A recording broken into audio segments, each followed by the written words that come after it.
What do we make of the latest news out of New Orleans regarding their offensive line and backup running back today? What do we do in drafts to handle the Houston Texans' explosive offense properly? And how likely is one rookie in the AFC West going to be to make a massive fantasy impact this season? Plus, we have a great show with Daniel Wright and Geno Donney, the first time ever FFPC Pros versus Joe's competitors. They will join us shortly to talk about CeeDee Lamb.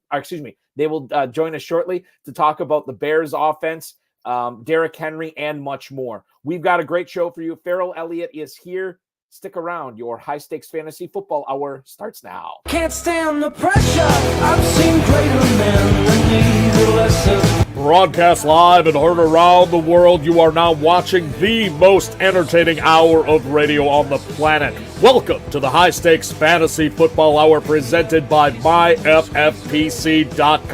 with your hosts Eric Balkman and Ferrell Elliott. The High Stakes Fantasy Football Hour is your home for analysis from the best players in the world. And now, because no one else was available, here are Eric Balkman and Ferrell Elliott. Solace in the scripture. Are we not all our father's sons? I became a man. Nobody ever told me what a man was. Greetings and salutations to all of you Ferrelliacs and Balkaholics. I am Eric Balkman, and welcome into the High Stakes Fantasy Football Hour presented by the Fantasy Football Players Championship over at myffpc.com. You know me from the RotoViz High Stakes Lowdown, the Better Sports Network's High Stakes Fantasy Football Show, and of course, the Fantasy Football Players Championship. My co-host is the definitive commissioner of fantasy football, Ferrell Elliott, and we'll definitely bring him on shortly. Coming up on tonight's show, Ferrell and I are going to dish about Bijan Robinson, Jordan Addison's arrest, and how you handle him in drafts. Plus, two first-time FFPC Joes will join us this evening. Very excited to talk to Daniel Wright and Geno Donney. We'll get into Mark Andrews and Zay Flowers, TJ Hawkinson, and much more, along with their strategy as they will be drafting Sunday night, July 28th at 8 p.m. right here on this FFPC YouTube channel as well. If you want to connect with us on X, you can do so at HSFF at Eric Balkman, and check out Ferrell's Kentucky Fantasy Football State Championship at KFFSC.com. Post on our Facebook page at facebook.com/HSFF as well. You can also email the show at highstakesfantasyfootball@gmail.com. If you have any questions for us, now is the time to send them in. We'll try to get to all the chat room questions, tweets, and emails coming up in the fantasy feedback segment coming up later on in the show. Thanks to our audio engineer and my best friend Bryce, and of course our producer and mutual friend Rob.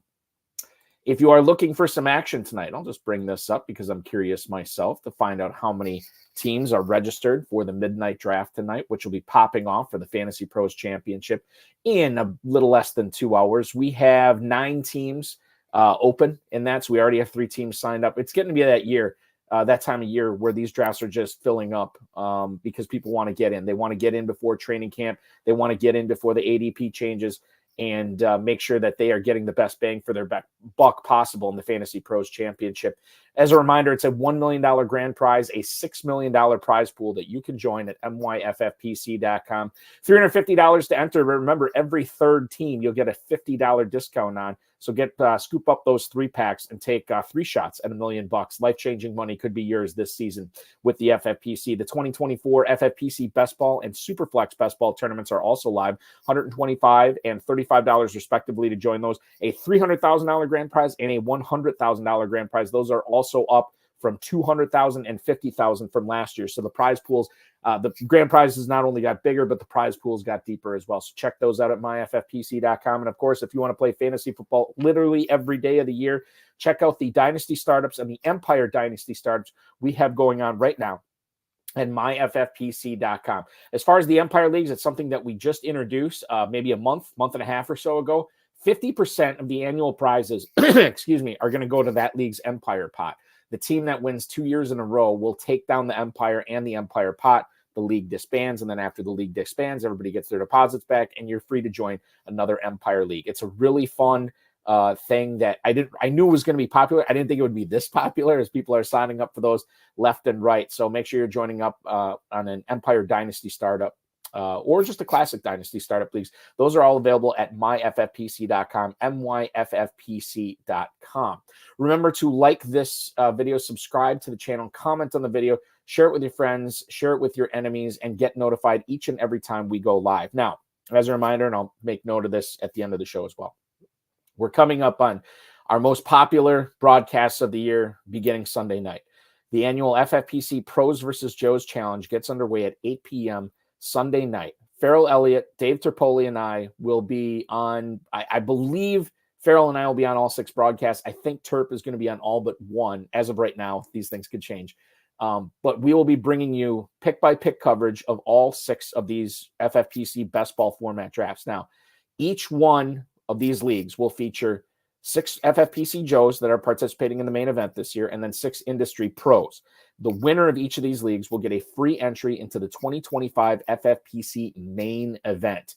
The 2025 FFPC main event featuring $1 million grand prize. So there is a lot of skin in the game. And every time we see FFPC Joes that are familiar with the FFPC best ball format going up against 6 industry pros that maybe aren't all the way up to speed as much as the Joes are, it's always entertaining. So we'll invite you to check those out and hang out with us and watch them live. 8 p.m. Sunday, 9 p.m. Monday, and 10 p.m. Tuesday. That's for the next 2 weeks. So we have 6 of them. There's 84 players in total, 42 pros, 42 Joes. There's also a slow draft going on that we will not cover because I can't do a live stream that lasts like 3 weeks. It's just not going to happen. Perhaps I could if I had my good buddy, the definitive commissioner of fantasy football, hanging out with me for those 3 weeks. We're not going to try it this year. You're just going to have to settle for an hour with us tonight. Please welcome in Mr. Ferrell Elliott. Ferrell, welcome aboard, man. Hey, buddy, how are you? You know, I'm good for hanging out for you any 3 weeks, with the exceptions of the Northwoods in Wisconsin. I'm all for you to do that with the family. You stay in the woods, and then I'll be here waiting for you when you get out. That sounds like a plan. That definitely sounds like a plan, Ferrell. We're excited to bring aboard a couple of Joes here in Daniel Wright and Geno Donney. They're going to be popping on in about 6 or 7 minutes here. Before we get to them, let's talk about some interesting news that came out of New Orleans today. Ferrell, Ryan Ramczyk, former Wisconsin Badger, is going to be missing the entire season, the starting left tackle for the New Orleans Saints. It sounded like he might have been missing the entire season anyway, but once he went on the rule state that he basically has to miss the whole season. I can't remember the actual fine print on that, but I do know he'll be missing the whole season. So this is interesting for not only Derek Carr, but Alvin Kamara and Kendre Miller as well. Kendre Miller, this according to the Coach Speak Index today, was being talked about by head coach Dennis Allen. He says he wants to see more consistency from Miller. He mentioned his burst. He mentions his explosiveness and how he made people miss last year. But Allen says he wants to see it more often. Miller last year, if you remember, was hurt a lot. He only played 8 games last year. 73 of his 156 rushing yards on the season came in week 18 against the Falcons, which neither team was really playing for anything. However, he did flash, which is what we're looking for. Alvin Kamara is getting up there in years.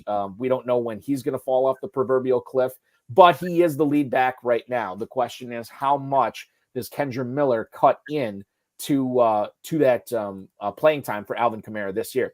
When we look at the Fantasy Mojo ADP, Ferrell, Darren Armani, godfather of the Pros versus Joes Challenge, at Fantasy Mojo on X, fantasymojo.com. If you're playing in the FFPC, I strongly suggest you subscribe to his website. All the ADP data we cite on this show comes directly from him. As I look at the New Orleans running backs right now, Ferrell, Alvin Kamara is a mid-5th round pick. You can get Kendre Miller in the mid-11th. I ended up taking him in the Scott Fish Bowl a couple of weeks ago. Pretty excited about Kendre Miller this year. Your thoughts? Okay, he wants to see more consistency. Where does he want to see it? On the field, you got to put the ball in his players' hands. And he's asking him, in the way that they utilized him last year, he's asking him to play like a veteran. He's asking him to come in and contribute in short spurts. And that's difficult for a player to do that's been handed the ball in college. He over 225 rushes, 1,700 yards, a lot of touchdowns in college. Seems like he was in the end zone all the time. That's not an easy way for a player to move and find his way in the NFL from that. So I think the coach's thoughts about what this player could do are a little bit unrealistic, not giving him more chances to carry the ball. And I've got to admit, This was a player that I did not draft last year. A fantasy football fallacy for me personally is that I didn't follow this player very much because I had more teams than I ever had. So I kind of focused on the players that I did have and the players that were backing them up. So I need to watch this player closely in preseason. The 11th round sounds about right for his skill set. There's players in the running back position that are not as skilled as this player that are going in front of him. And when is Kamara going to quit playing? Probably never. He's one of these guys that's, I can either see him hanging it up on his own terms more than I can a lot of other guys. Kamara is a guy that he's not one of these bruising backs that is coming up on the age cliff where his body has been broken down from running between the tackles for 6, 7, 8 years. He's a guy that thrived in space. He's a guy that caught a lot of passes. So age is still important, but age might be a little bit different for Alvin Kamara this year for sure. Mm-hmm. And I'll be watching that New Orleans situation very, very closely as we move through these last 6 weeks of drafting before the NFL season kicks off. Now, let's talk about Houston, Ferrell. I've been saying this forever, for many years. There are certain offenses every year that you need to get right in fantasy football. Whether you target them or whether you fade them, they sometimes can make all the difference in you playing for $1 million in the FFPC or being in the consolation bracket or not even making your league playoffs. One of those offenses this year, I think, is Houston. Not necessarily that I don't believe in the offense, but I was talking with JJ Zachariason last night about this on the HSFF show. You have to pay the iron price to get these Texans this year with Stroud, with Dell, with Collins, with Diggs, all these guys, even Mixon to a certain extent as well. Pro Football Talk had a report today quoting CJ Stroud saying that he wants to attack down the field more this year. Now, bear in mind last year, Stroud was phenomenal. 4,100 yards, 23 touchdowns, 5 picks, and he won Offensive Rookie of the Year. Stroud led all quarterbacks with a 9.4 ADOT last year, and he ranked 14th in deep attempts, which obviously those are not congruent stats. Stroud's deep completion percentage was second only to Brock Purdy, and his 1,100 yards on those deep attempts also ranked second in the league. He was great when he threw the ball down the field last year. He just didn't do it a lot, and he wants to do it more this year. And, oh, by the way, they added Stephon Diggs this year. I know he's become a little bit of a polarizing player, but I know plenty of high-stakes players that are definitely betting on a bounce back from Stephon Diggs this year. And obviously, if you are throwing down the field more this year and you have those weapons, these are all good things. The question here, Ferrell, is not necessarily does Stroud have the chops to pump up the passing stats? Does he do enough with his legs to make sure that his, I think, quarterback 6, I want to say right now in Fantasy Pros Championship drafts, does he do enough with his legs to make sure that he is going to pay off on that 709 ADP as quarterback 6 ahead of players like Murray, Burrow, Prescott, and Jordan Love?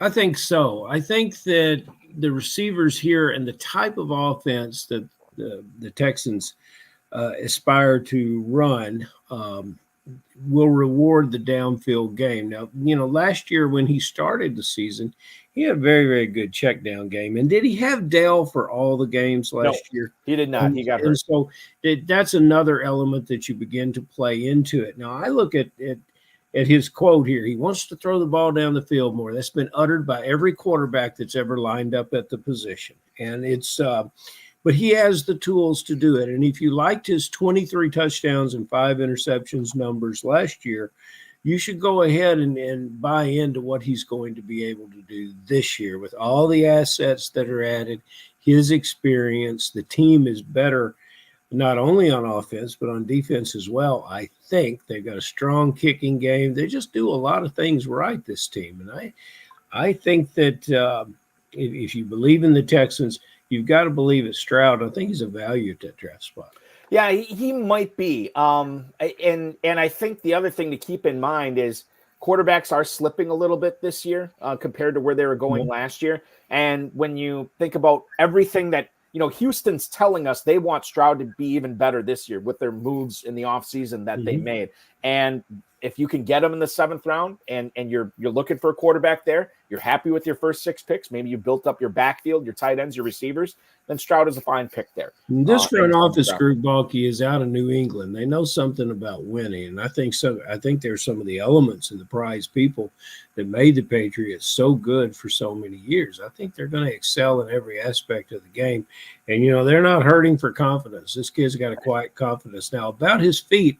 How often do you want him running? How often is he going to run? And I don't know. We're not talking about an Allen or a Hurts here. We're talking about a player who uses his feet to extend the passing plays, and that'll add to downfield benefit too. And you talk about Purdy being a downfield player. Stroud gets new weapons and improved weapons for the downfield passing game. If Purdy loses Ayuk, we might not see him throwing the ball downfield. That was his major target last year for the long pass play. Yeah, that's true. That's very true. One other offense I want to talk about before we get into Daniel Wright and Geno Donney's interview as they are waiting in the green room, snacking on hors d'oeuvres or hors d'oeuvres, as it were. Patrick Mahomes said the Kansas City Chiefs will not be easing Xavier Worthy into the offense this year. This is a report on ESPN.com. Mahomes says he's going to have to be ready to go. This is the 28th overall pick in the NFL draft. Last season, if you remember when they took Rashee Rice, which a later pick in the draft than when they invested in Worthy, Rashee Rice, 79 catches, 938 yards, and 7 touchdowns. So the easing didn't happen with Rice. It's not going to happen with Worthy. And the fact that Rice did so well obviously should give you the warm fuzzies about Xavier Worthy this season. Now, Marquise Brown is also on this team this year. And with apologies to Marquez Valdez-Scantling speed, there is more speed on this team with both Brown and Worthy this year as well. This could be the most explosive receiver with some pass catching talent. Again, apologize to MVS for this, so that the Chiefs have had since Tyreek Hill.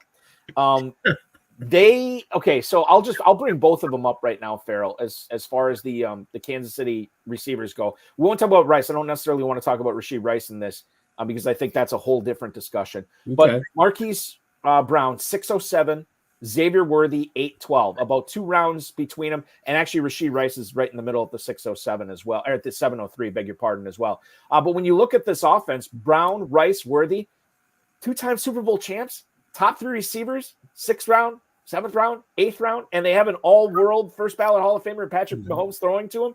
Something's amiss here. What are we missing? What are high-stakes players missing that they're letting all 3 of these Chiefs receivers go so late? There's a wonderful receivers pool. And a number of the rookie receivers that you invested in last year didn't have the Rashee Rice numbers, but people are reinvesting in them thinking that they're going to get the return that they were looking for last year. Smith and Jigma follows into that definition pretty well. Look, Worthy and Mahomes is speaking football language, not fantasy football language. And I think what he's saying is this player needs to be ready to take his 4 targets a game and catch the ball downfield. He's going to make some glorious catches. He's going to look great on the highlight film, but I don't believe he's going to get enough repetition and enough opportunity to catch the ball and put up the fantasy points that we all want to see unless he's regularly hitting the end zone. And he could do that, but he looks like, a very successful year for him would be 45 catches, 6 or 8 touchdowns, and playing better at the end of the year. That would be a very successful year for Worthy. And I look at his size and I think, that's hard to stay healthy. It's hard to stay healthy for the season. It's hard to stay healthy in game. I think this player is obviously got the required speed to run past anyone in the league, but now he's going to have to run some routes that will, some of the corners in this league he's never lined up against. Right, and Worthy to me, I love him a lot more in best ball than I do in college leagues for sure. And you can make that case, quite frankly, with Marquise Brown a little bit too. I don't think I feel that way about Rashee Rice, but Marquise Brown, I think I'd like it as far as best ball goes. I think Worthy is the top target there, given the draft capital that you have to invest. and then you go Hollywood Brown and then Rashee Rice. Still kind of a nebulous situation, legally speaking, with Rice as well. So when we get to Planet Hollywood, the best ball world will be ended. Ball. Yeah, it'll be gone. And I believe that with Brown, I believe this is a match made in heaven. I believe Brown has volume that we have not seen in a long time, and I think he delivers. And I think that's a good draft pick where he's going. Yeah, Chiefs offense, once again this year, they should be loaded, and it's going to be a lot of fun drafting them. It's going to be a lot of fun watching them this year. Probably not as fun as talking to two brand new FFPC Pros versus Joes competitors, guys that are veterans of the FFPC main event, but they're going to be looking to take out 5 of their own FFPC Joes and 6 industry pros coming up on Sunday, July 28th. That's a week from this coming Sunday, as they will be drafting in FFPC Pros versus Joes League number 4. We're going to welcome them on right now. Please give a one sound hitting. What's the thing that Ferrell, they always say, that the sound of one hand slapping against the other makes a very lovely sound to welcome on our guests tonight. They are Daniel Wright and they are Geno Donney joining us from the Pretty in Pink franchise. Guys, welcome aboard. Thanks for hanging out with us tonight. Hey fellas. Great to be here. Yes. Nice to see you guys. Who is who? Oh, wait a minute. There you are, Geno. Geno's right there. Yep, absolutely. Nice to meet you, fellas. It's great hanging out with you. You guys color coordinated, wearing the pink tonight. It's very on brand for the franchise. This is exciting that we'll be able to talk with you tonight. Well, fantasy football aside, let's get the business stuff out of the way. Daniel, I'll let you go first on this, and then Geno pop in after he's done. Tell us what you're doing for a living when you're not playing in the FFPC. It says regular Joe as could be. I'm a server in a restaurant. I've been working in restaurants for 30 years, 23 of them as a server all over the country. Wow. I'm currently in the city of Chicago. Sweet home Chicago. That's a great place to be a server too, because there's a lot of great restaurants in Chicago for sure. It's not too bad. Yeah, I would say so. Geno, what about you? Yeah, and if he's average, I'm Joe. You picked two great guys here. I am a medical equipment salesman, and I work in the Maryland, DC, and Delaware area on the East Coast. Got it. Okay. How'd you guys form such a killer partnership? I was just going to ask the same thing. Absolutely.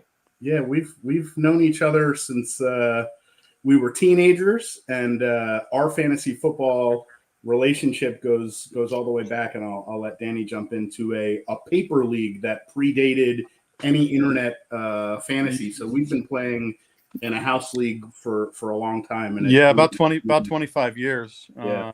Geno and I've known each other for a couple of years longer than that, since we were teenagers. But I was 19 when I first started playing, and we used to have to put the scoring on from the newspaper onto a Word document and then fax it to everybody.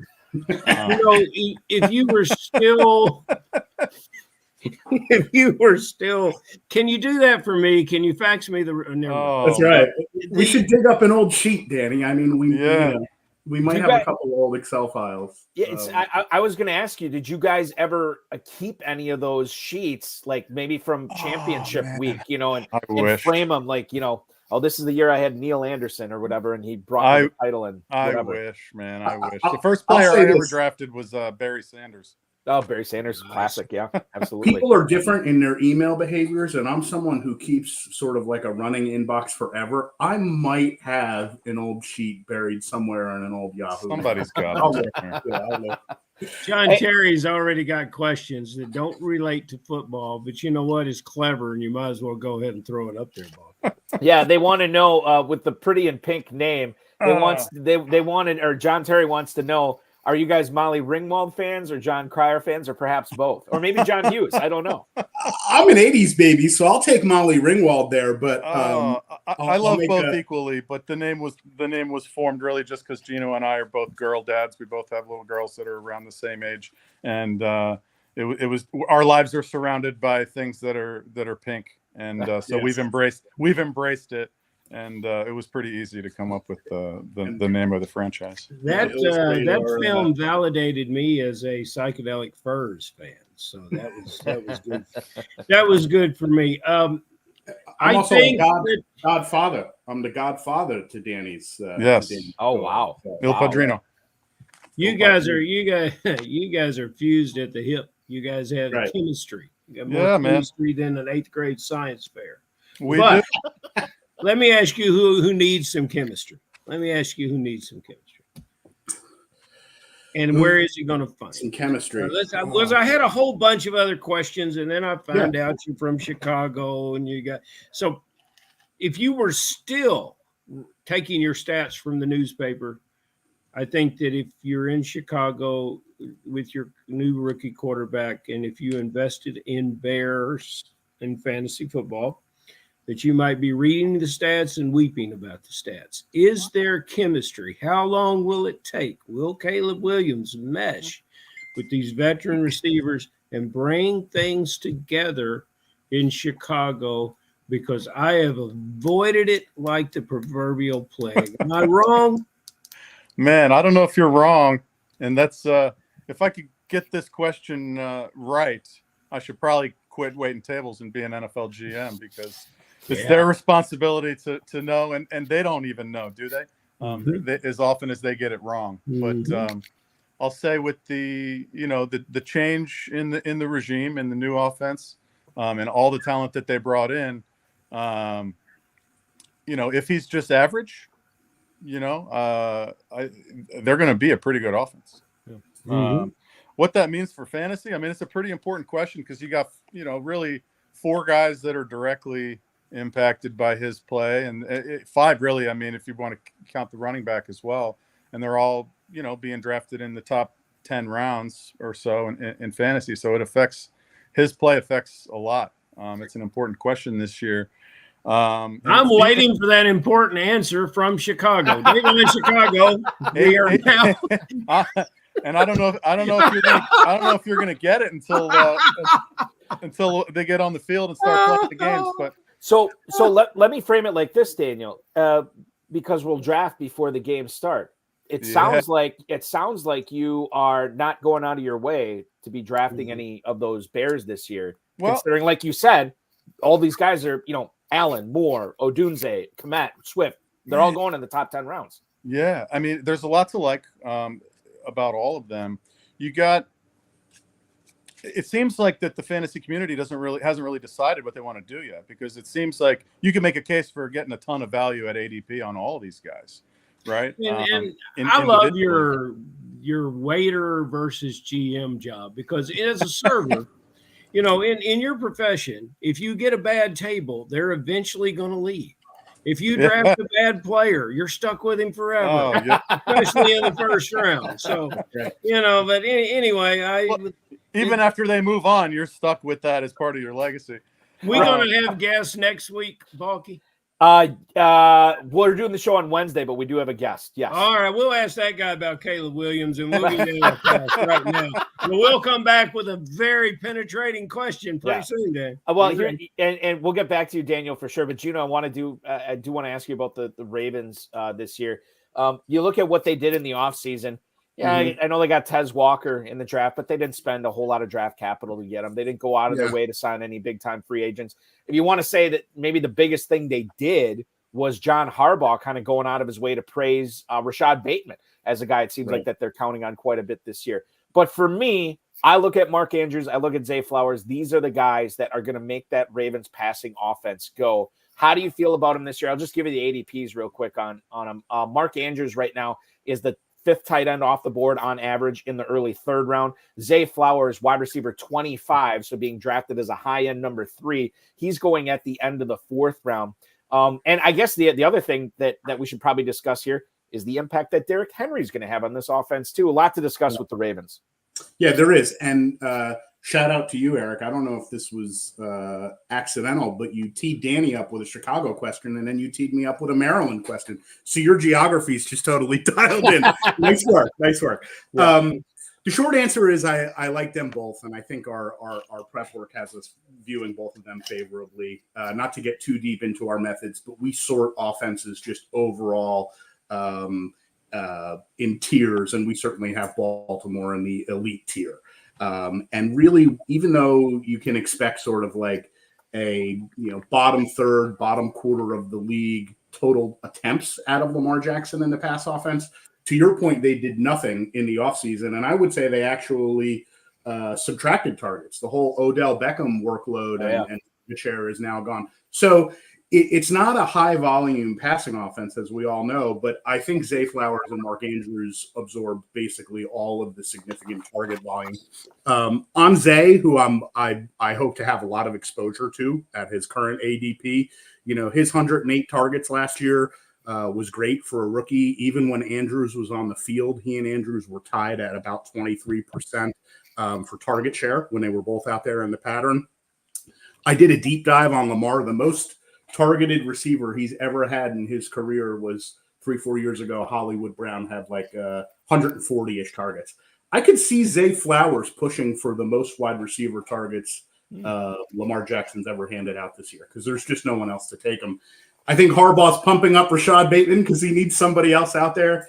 I'm a little less high on Mark Andrews, and I'll just throw a couple things out there so we can keep it moving. But the Todd Monken offensive era, which is now in its second year, is significant there. So when you look a little deeper at Mark Andrews, I'm not worried about the age. He's 28. I'm not really worried about the injury history. I still think he's got a lot of miles on the motor, but his depth of target has dropped about 2.1 yards in the first season under Monken. So he's catching the ball closer to the line of scrimmage in this offense. And his target share has dropped. He used to be a league leader or second at the position in target share every year, and that seems to have come down.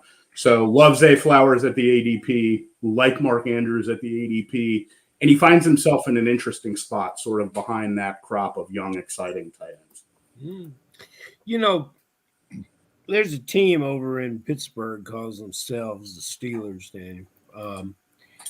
I am looking at their backfield, and I don't think I'm targeting either running back, but many times you need a running back, and they begin to disappear at about the area that Najee Harris and Jaylen Warren are going in the draft.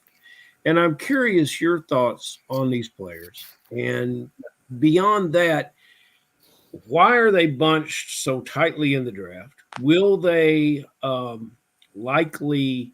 one of them likely emerge? Is it a 50-50 committee? And will Justin Fields ever hand the ball off to him? Those are the questions I have about the Pittsburgh. Yeah, good questions. When I think about Pittsburgh and I start just sort of with the whole team, it's like they got their DeLorean out and went back in time, possibly by hiring Arthur Smith as their offensive coordinator. I mean, it just seems like they're just dialing it up for a 13-10 rock fight every week. They just want to get nasty. It's going to be a lot of football cowboy, hat on a hat. Let's win at the line of scrimmage, which is not great for fantasy player value. I do think they're so close in ADP because it's very close to a split decision. You mentioned Justin Fields. I do think Justin Fields will eventually start. I don't think he will start the year as the starter. I think it probably will be Russell Wilson first, but they don't have anyone to throw the ball to. I think this is in my world, this is a poorhouse offense. This is a weak offense. I would say if you're on a 0 RB or a hero RB build and you get to the very end of the 7th round, which is kind of where they're going within a few picks, taking the second one of these two guys who's available, because I do see it being sort of a split, is not bad in that build. Not to talk too much about our strategy, but people can look at our teams. Oftentimes RB2 is not the strength of our team. So if you're out there and you build sort of like us, this is kind of maybe the type of player you're looking at. But I'll throw one or two interesting things out there to you. Jaylen Warren, who everyone loves, he's so darling. 315 career NFL touches, 5 total touchdowns, none receiving. He gets in the end zone once every 63 NFL touches. Okay. Najee Harris's rate is much better. He's got 28 touchdowns and 834 pro touches, and he gets in the end zone once every 35 touches. Unfortunately, I don't think they're going to be near the goal line a whole lot. So if you want a very sort of like medium floor, low ceiling, safe guy, grab one of these at the end of the turn. Pick the guy who's available second. Yeah, and it's weird because I was just talking with somebody the other day. It seems like everybody loves Jaylen Warren better than Najee Harris that I talked to. And yet Harris has the slightly higher ADP, which makes no sense because it's the silent majority, right? That everybody's taking Harris first. But I'm with you. I think that I think you can tell yourself a story about either one of these guys, and especially if you load up on 4 receivers, a tight end, and a quarterback, and you're looking in the 7th round, you need a running back. Boom. You get one of these Steelers guys, it could pay off big time. I would love to sit live at a table next to you guys because that was the biggest undersell of possibly taking Pittsburgh Steelers running backs that I ever heard. If you sold medical equipment like that, I would say, Geno, thank you. No, I'll go carve a crutch out of a piece of wood in the back room or something. It costs money to sit at the table with us, but you're more than welcome. Yeah, I mean, I'm just not optimistic on the Pittsburgh offense. The two running backs, and I can understand why. But you tried to keep it positive, and God bless you. Yeah, they're the only 2 pieces I would own, though. To be fair to them too. Yeah, they're ownable. Sure. With Arthur Smith, what's the one thing we know he loves to do? Pound the rock, right? And he's got 2 guys to do it there for sure.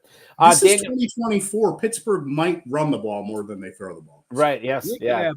That's true. Daniel, I want to get back to you with this TJ Hawkinson thing that's going on right now in Fantasy Pros Championship drafts. He is going off the board, tight end 14 at the 901, which would be a fantastic value if he was healthy. But this guy is coming off a late December ACL tear. People are still investing in him. They're investing in him, quote unquote, late in the 9th round. Does that seem like a good buy for you at that point, or is that still too high given that, this guy might not be right till later on in the 2024 season? Yeah, I mean, short answer is no. I mean, I don't think it's a value.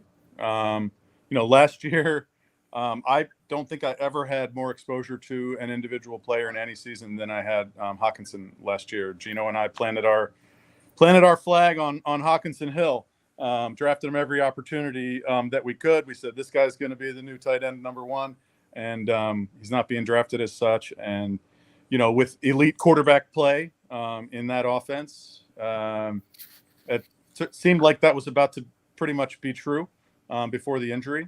And here we are, a year later. I mean, 8 torn ACL. We've got a lot of data to pull from on running backs coming back from ACLs, and not so much tight ends.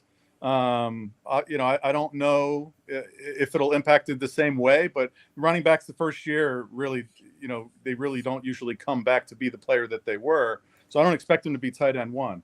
And I don't really expect them to be anywhere close to that because that was sort of contingent on elite quarterback play, which is what he got from Cousins last year. So when's he going to come back? I mean, maybe week 5, but they have a week 6 bye. So realistically, it's probably more likely to be week 7. So how many weeks are you going to get out of him? 7, 8, 9, 10, 11, 12, 6 weeks. If you make the playoffs, maybe a few more for a 9th round pick with who's going to be playing quarterback for those weeks as well. I got to say, no, I love Hawk the player. Maybe next year for me.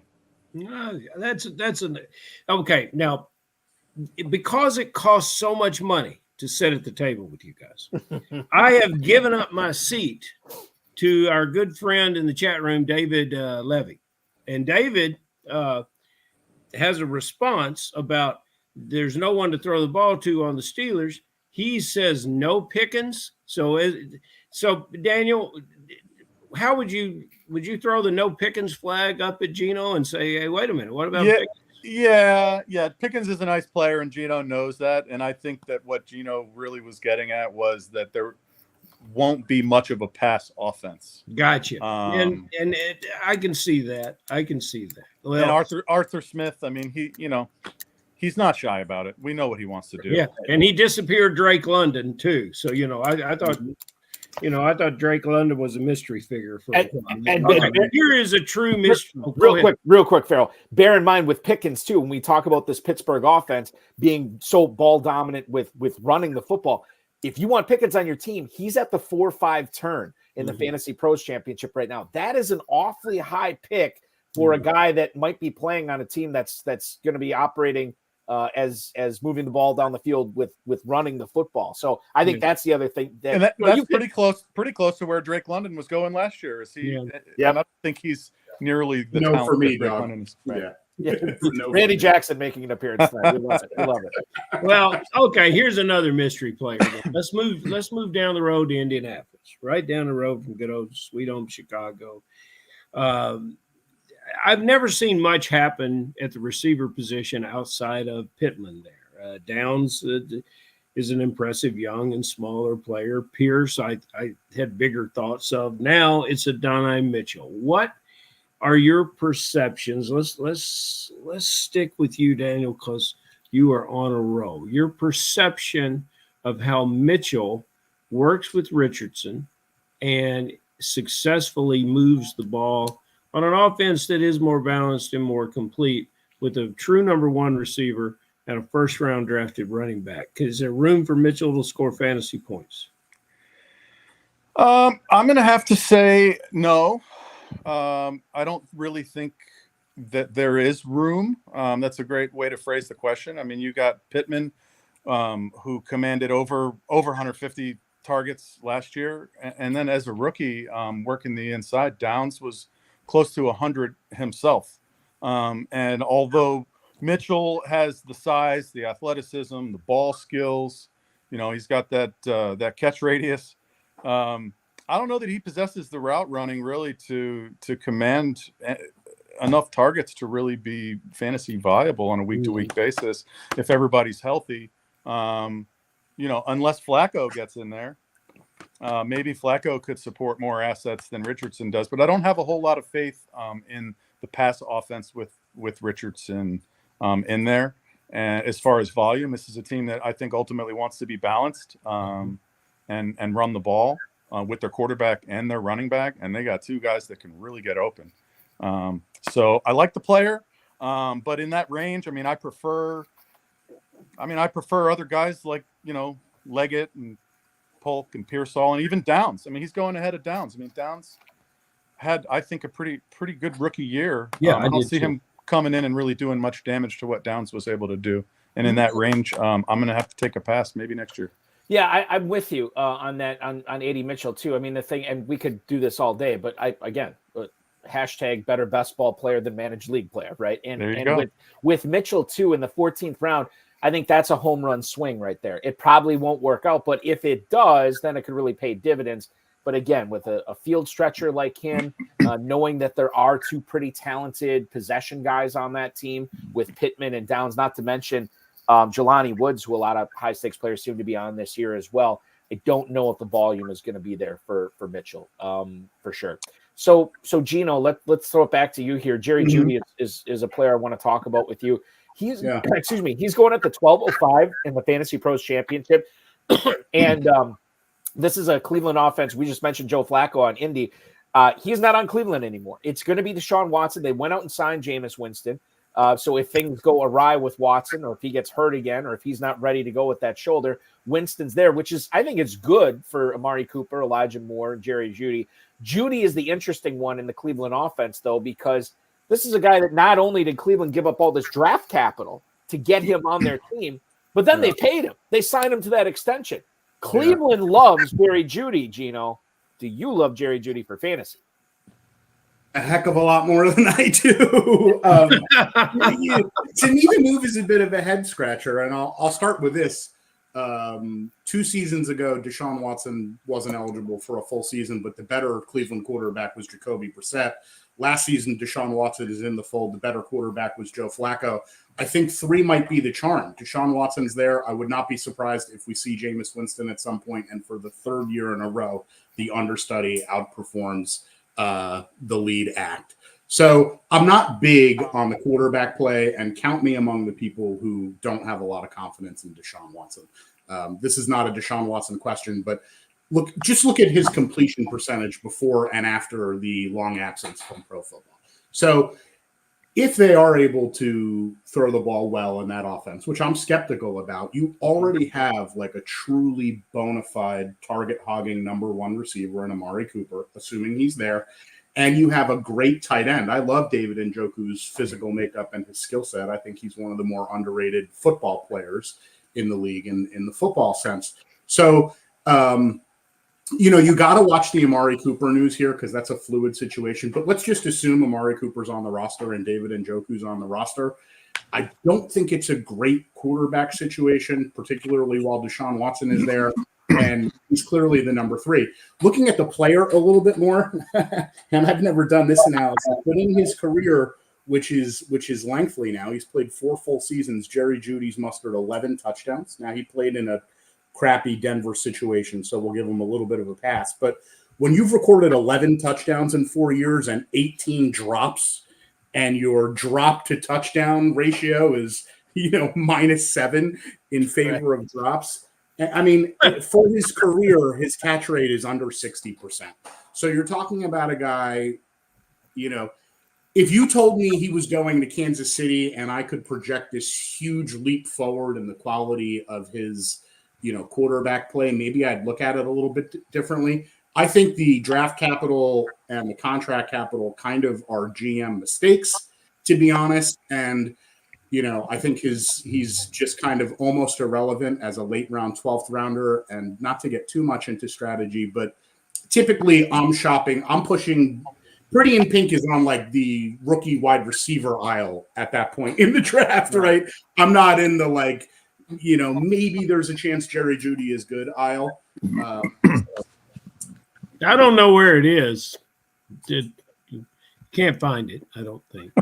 Yeah. I've been watching a lot of this Politico stuff on television and on social media, and it's getting to be that time of every 4 years, and I've learned a technique, and it is ceding my time back to the chairman. So, Chairman Balkman, I will pass you the 8th question to throw at Geno because I think it's a compelling question, and then we're going to talk about.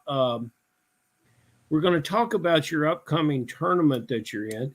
And I believe there's pros there. And I don't much talk about pros, guys. I'm a real Joe's guy. And so, I'm going to let Balky ask you about what do you think about the pros guy. And then we'll talk to Joe's, which is what I prefer. So Sunday, the 28th, Geno, what pick do you guys have in that draft? Do you know? 2. Yeah. 2. Okay. All right. So you're picking second. Oh yeah, that's right. Because Josh Hayes from Rotoballer is picking first, and then Dan Williamson and Bradley Stalder from Stack Hunters, Player Profiler, they're picking third. And those guys are both pros, Bucky. Those guys are both pros. Yeah, there's a couple you'll beat, fellas. Right. Yeah, exactly. Now, you guys obviously are talented main event drafters. I know you've drafted FFPC best ball teams before to some critical acclaim. How much planning have you guys done already in trying to attack this unique format, because you're not going up against 11 Joes, you're going up against 6 industry pros, and who the hell knows what those guys are capable of when they get to the computer or their device and draft their team. So Geno, what's the strategy? And I know you don't want to give a whole lot away, but how much planning have you guys done already?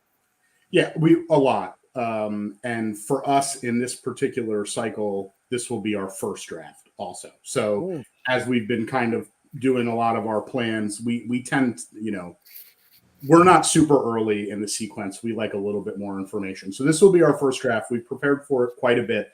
I'll use one player that we already talked about as a great example. There was a TJ Hawkinson question. Yep. So, it's winner take all. It's 17 weeks. It's total points. It's not head to head. I mean, there are so many fundamental differences in a best ball format. A player like TJ Hawkinson in a main event draft, Danny was talking about the eligible weeks before you get to the end of the regular season in the short window. A player like that you grade and you view totally differently when your runway is all the way out to week 17, and you have a lot more time and exposure. So we do rank players differently. The positions move differently. The quarterback market is totally different. I would say our core strategy of how we assemble teams will still be followed, but we've really who we expect to sort of be available where and who we're targeting because the format is very different. I would say as a Joe, the one thing that I appreciate is we're kind of hard to scout, right? Yeah. For the pros, being at 1-3, and we have not done that yet, but Danny and I are going to take some time this week. We're going to look. I mean, we all know this. When you have a bunch of teams, you tend to have exposure clumped on certain offenses and certain players. So we'll take a look and see if there's any commonality to be gleaned from our neighbors. But yeah, we're ready. We're ready. Let's go, Joes. Come on, Joes. Let's go. Yo, Joe. Absolutely. Well, I'm with Ferrell. Ferrell. It's very easy to scout because it's already. I can see that your number one quarterback is already Caleb Williams, and I also understand because it's like Hawley and Cox from down here in Kentucky. Mm-hmm. You saw right through me, huh, Ferrell? If you ever come down to Kentucky, you'll meet these guys named Hawley and Cox, and they play. And you guys remind me of those because when you ask them a question they don't want to answer, one of them scratches his head and the other one talks about something completely different. and that's exactly what you guys should do. So, but listen, I love what you do with the language. I love you using the word runway there. And earlier you used the word muster there, and I think that.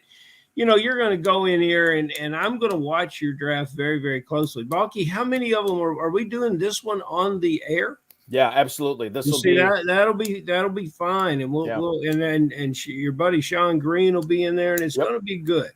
So I'm really, really looking forward to it. It's going to be a lot of fun. And as Sean said, the division's loaded not only with pros, but FFPC Joes as well. Sean was just on the podcast. God, I want to say like a month or so ago too. So it was great talking with him. And we'll definitely, I'll send you guys a link to the StreamYard next Sunday. See if you guys can pop on and make a pick on the air. That'd be tremendous as well. Ferrell, I am fresh out of emails for the guys, so it's on you for the final question, my friend. This final question gets worded a little different. You guys are very positive. Tell me somebody you're fading besides Hawkinson. We talked enough about Hawkinson. Tell me somebody you're fading that you really don't like, that you won't draft anywhere. Let me hear that player's name. Don't tell me that every player has value at a certain round. Don't want to hear it. I want to know who you don't like. See, Boggy, one of them scratching his head. The other one's going to talk about baseball.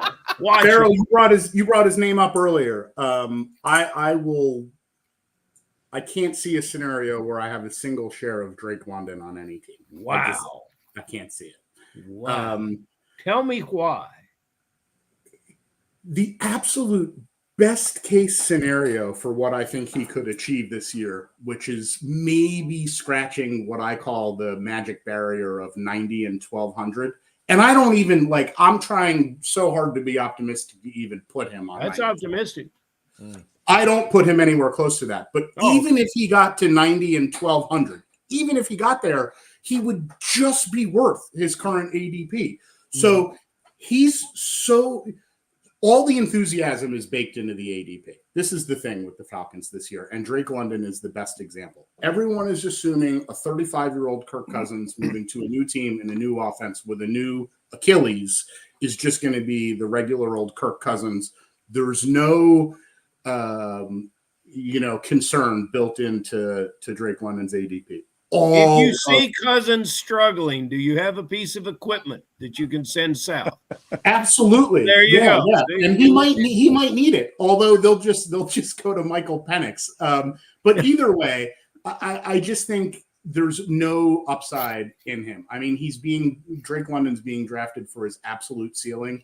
And I frankly think he's more of a middling player. Even with a new coach and a new quarterback, I have him more as like a 70-ish catch, 1,000-yard, 4 or 5 touchdown guy. So that could be low on him. Daniel, enough of this negative Ned stuff. Tell me somebody that you absolutely love.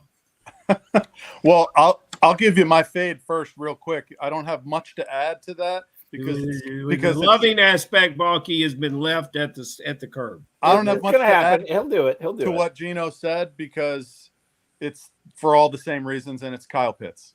I think that healthy, good quarterback play is already baked into their ADPs, and everything is exactly the same as far as how we feel about Drake London and Kyle Pitts, except we actually like Drake London, the player, and think he could be a great NFL receiver. I just don't think he's in the right spot at the right time. Kyle Pitts, No, thanks. You can have him. Yeah. Who do I want? Who do I want shares of? Real quick, Daniel, just real quick, just to let the listeners know. Drake London currently going at the 206 in the Fantasy Pros Championship. Kyle Pitts going at the 401. Again, two players that if they hit, then fine. You got them where you got them. But if they don't hit, then you're behind the 8 ball a little bit. I agree with you. That 206 is a little rich for me for that. A little rich. Yeah. You really have to do a lot to return any kind of value on that ADP. Yeah, for sure. For sure. Daniel, go ahead. I'm sorry for interrupting. Yeah, no, you're good. Ladd McConkey. Ladd McConkey is the guy I want to get a lot of shares of. I mean, look, there's a lot of factors that we think about here in fantasy football when we're trying to figure out who we like. But if I had to break it down to like the most simple equation, it's talent meets opportunity.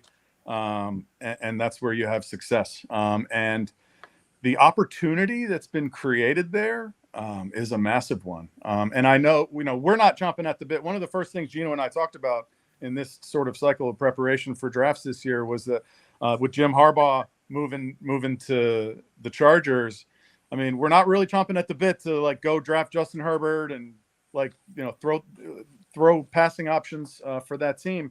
But man, the vacated targets between Keenan Allen, the top 3 target earners on that team are gone. Keenan Allen and Eckler and Gerald Everett. I mean, that's almost 300 targets that are just gone. And they didn't really do anything other than draft Ladd McConkey to fill that void. And I know there's a lot of people that think Josh Palmer is going to, step up and, take some of that role away. And he's been a decent player, but I think it's fair to say that he's been given several opportunities to kind of be the guys, because Keenan Allen and Mike Williams are always hurt. I mean, one of them is always hurt, if not both. So the opportunity has really been there for him, and he hasn't really seized it. So I'm not a huge believer in that. And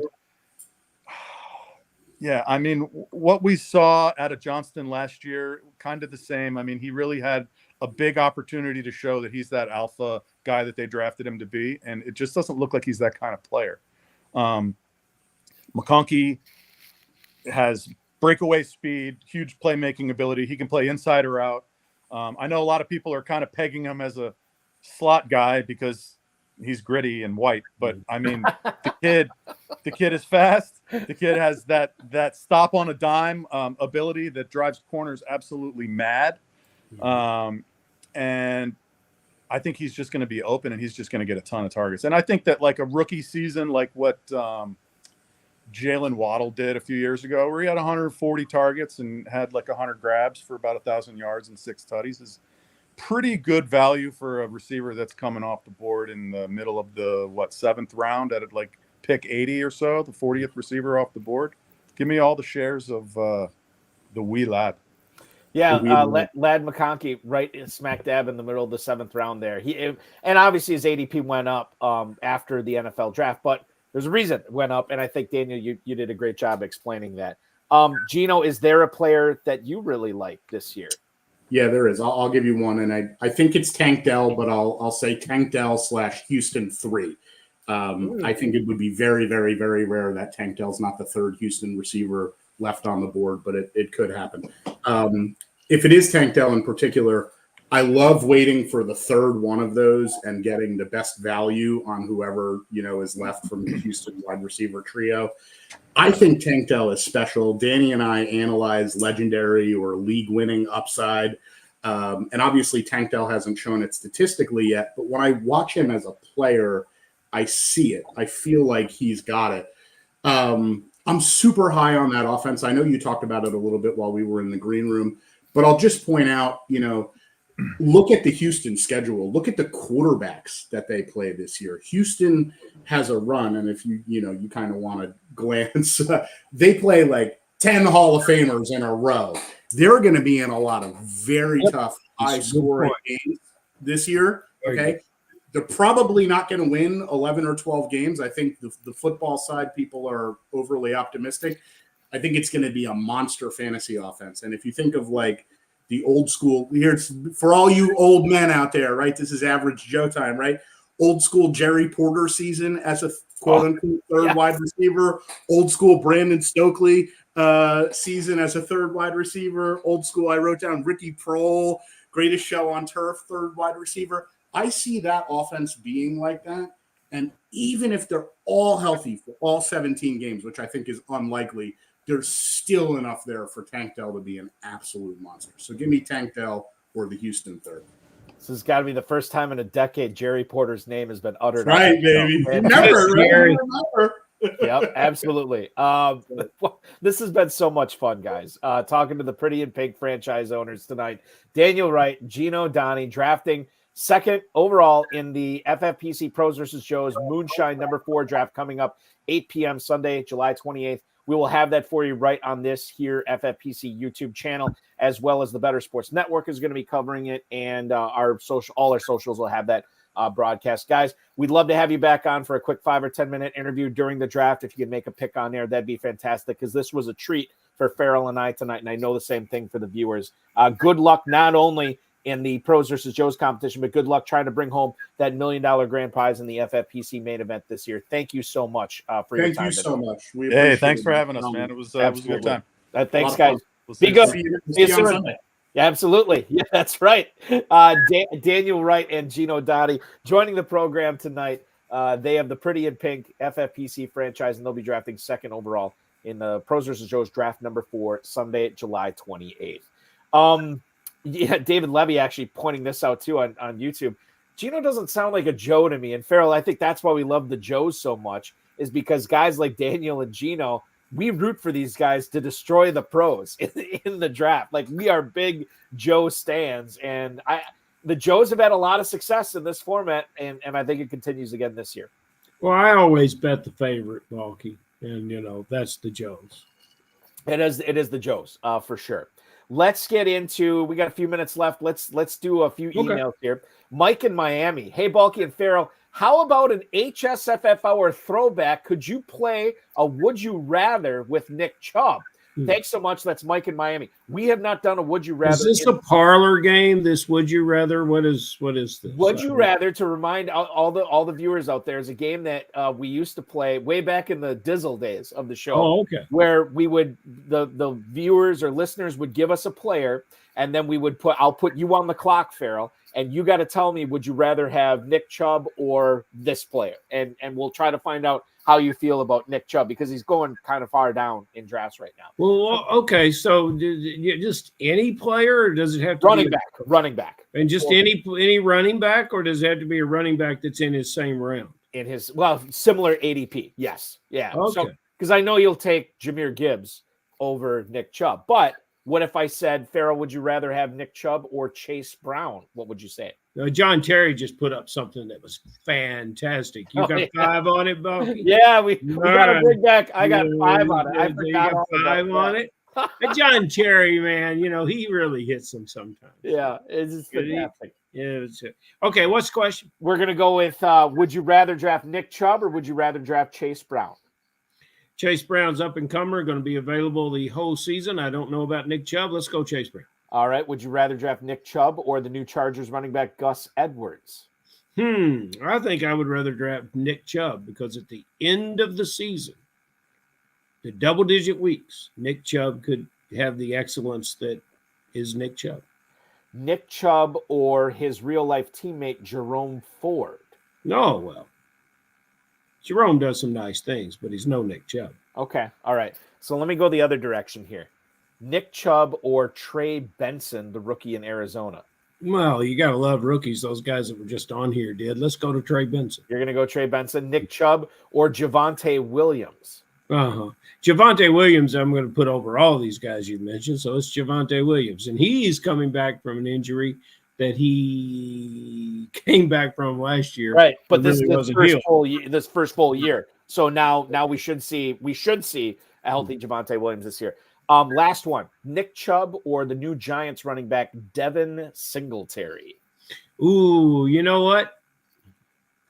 They got to get things out of Singletary that I've always thought he could deliver. So I'm going to go Singletary. You're going to go Singletary. So that I think you are a little bit more bearish on Nick Chubb, but it's close. I mean, I think you're right around where the market sits on him. Running back 37 at the 9-11 right now in Fantasy Pros Championship drafts.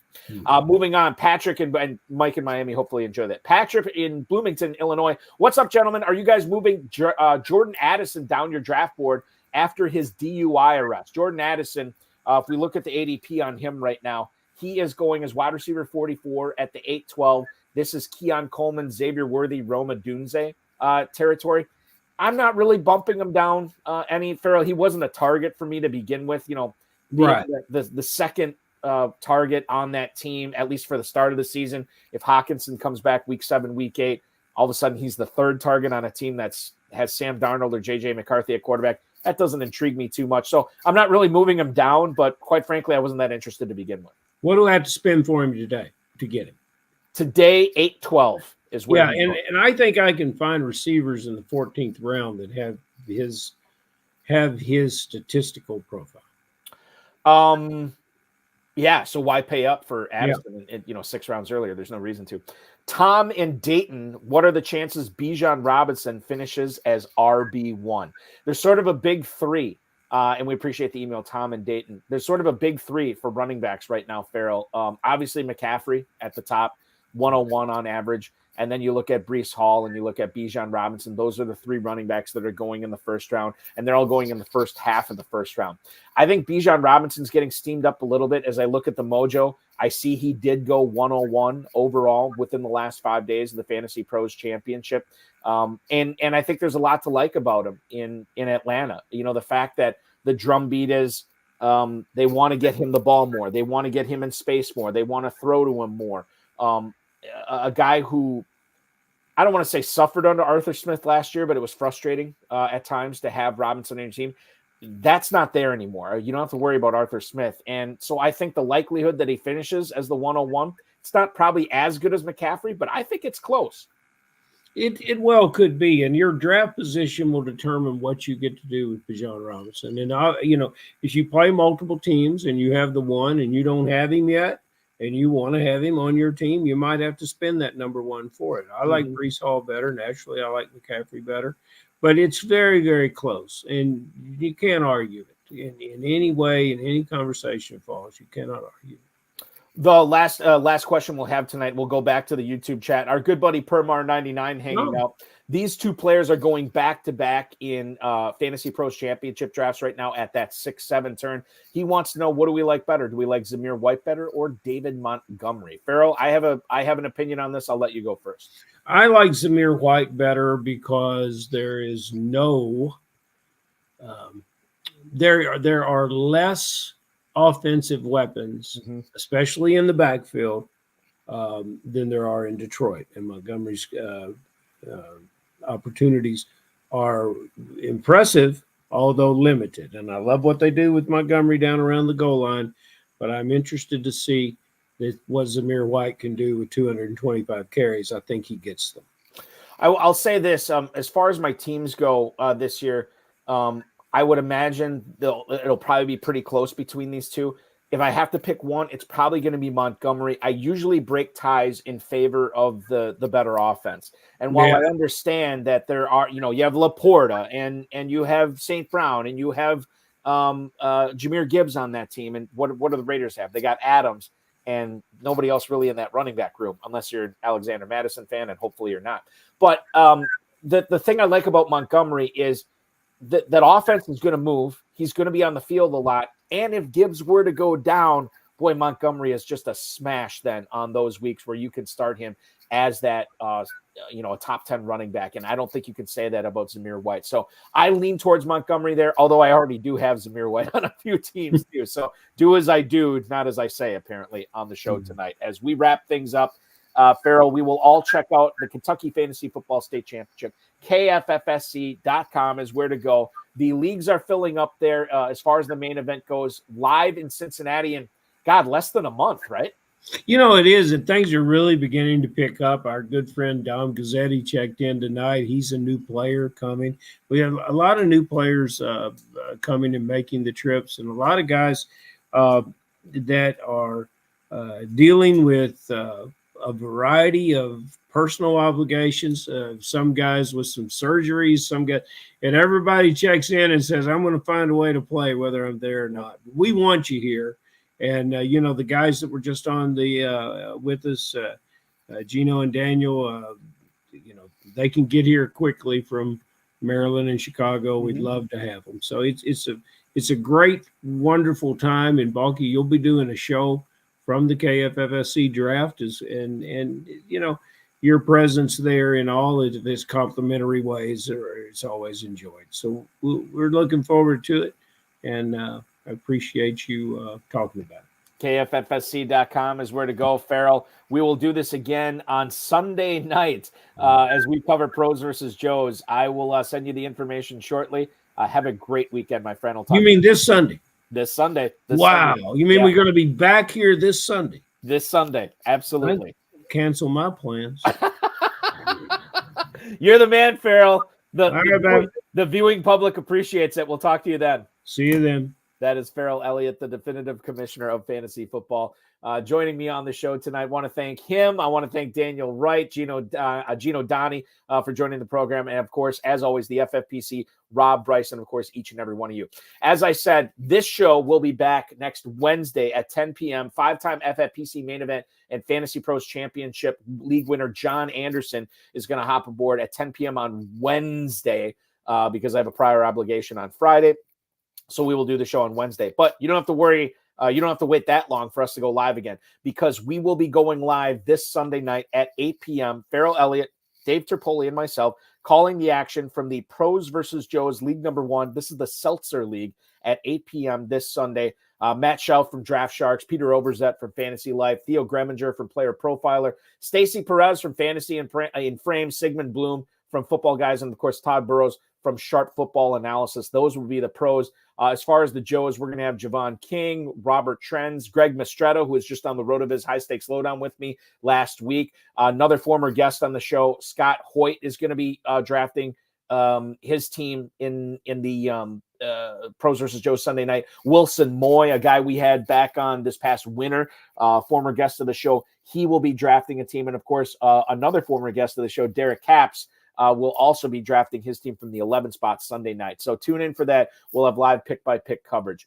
In case you missed the High Stakes Fantasy Football Show last night on the Better Sports Network, JJ Zacharyson from Late Round and I chopped it up for 2 hours. A lot of great stuff from him on that. A lot of player takes, but we got into draft philosophy and his draft guide as well that really helps you understand the nuances of drafting and attacking each position in your high-stakes league. So make sure you watch that back at the FFPC YouTube channel at your convenience.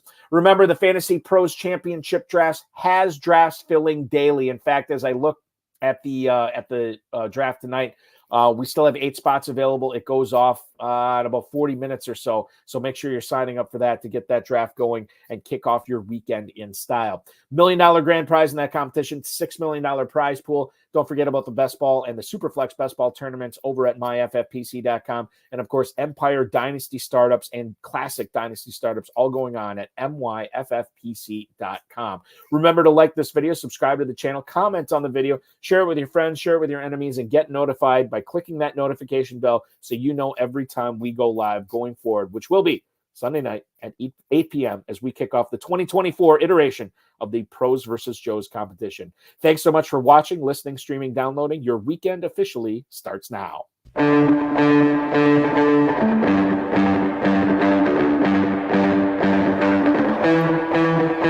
This has been another episode of the High Stakes Fantasy Football Hour presented by myffpc.com. It was broadcast live and was watched around the world. Balky and Ferrell will be back next week with more analysis, more interviews, and more advice from guests much smarter than they are. Thanks for watching, and we'll talk with you again next week.